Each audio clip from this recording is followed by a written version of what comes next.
il différencie la méthode PCR de celle des tests.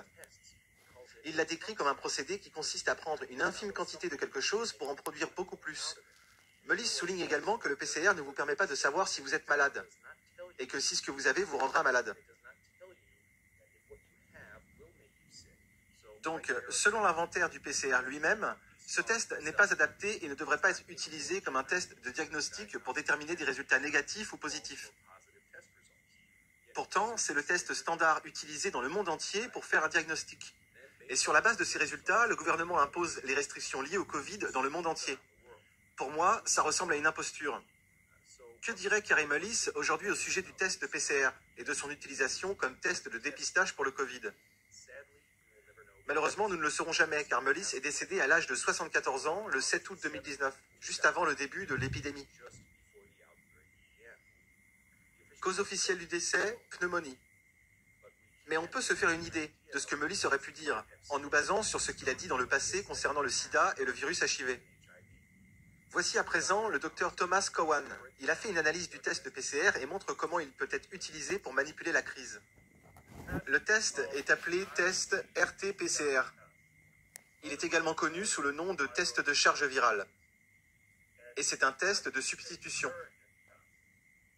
Il a été développé par Kary Mullis, qui a reçu le prix Nobel de chimie pour avoir essentiellement inventé la technique de ce test.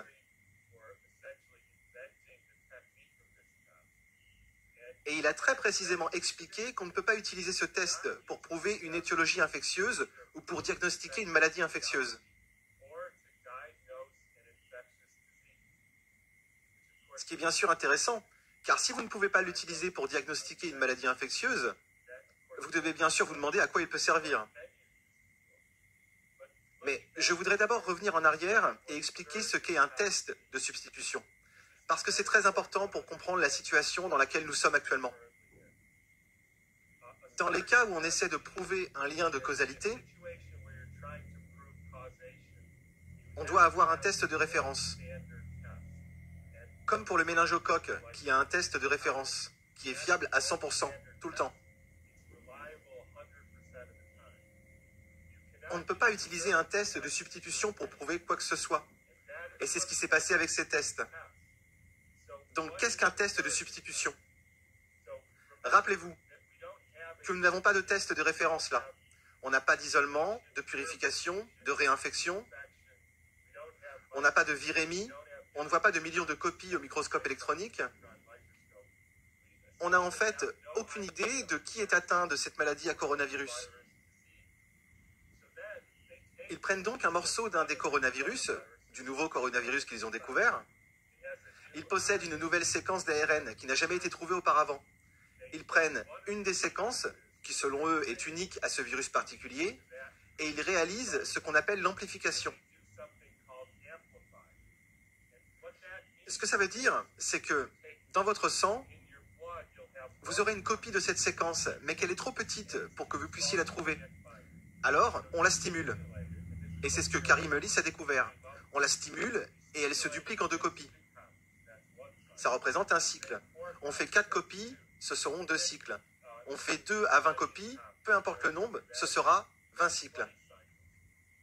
Et ce qu'on constate avec ce test, c'est qu'une fois que l'on a fait passer par environ 36 cycles, on commence à voir le changement de couleur qui indique qu'il est positif. Donc si vous faites 35 cycles, c'est encore trop petit pour le voir. Si on en fait 36, on commence à le voir, mais on obtient des faux négatifs. Même si on ne sait pas vraiment que c'est un faux négatif, puisqu'on ne peut pas le comparer avec quoi que ce soit. Alors, on en fait 37, et on constate que dans 5% du temps, les personnes présentent les symptômes, et on se dit que c'est le bon nombre. Mais c'est là que ça devient intéressant. Si on le fait 40 fois, on commence à observer beaucoup plus de positifs. Et puis, autre chose à savoir, si on le fait 60 fois, donc si on l'amplifie encore et encore, il devient positif chez 100% des gens. Je répète, si on l'amplifie 60 fois, ce sera positif chez tout le monde. Cela signifie qu'on a tous un morceau de cet ARN quelque part dans nos cellules, notre génome, ou quelque part dans nos sécrétions. Il suffit juste de l'amplifier suffisamment. Et le problème est que nous ne savons pas combien de faux positifs ou de faux négatifs il y a, parce que nous n'avons rien avec lequel le comparer. Tous les tests biologiques ont des faux positifs. Donc, si on teste 30 millions de personnes et qu'on a un taux de positif de 1%, alors 300 000 personnes seront par définition testées positives. Et on aura une épidémie.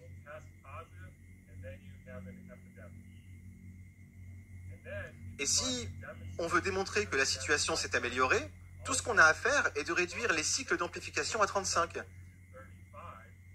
Et soudain, votre vitamine C, votre vaccin, votre chloroquine, ou quoi que vous ayez choisi, va fonctionner. Et là, il n'y a plus de personnes positives. Cela pose de nombreux problèmes, et c'est bien ça le souci. Malheureusement, chaque pays possède son propre standard quant au nombre de cycles qu'il fait subir au virus. Les chiffres qui sortent sont donc très différents selon les régions. Cela est en fonction du nombre de cycles d'amplification sur lequel ils s'appuient pour standardiser leurs tests. Et j'espère que tout le monde comprend ici que nous sommes face à une situation délirante.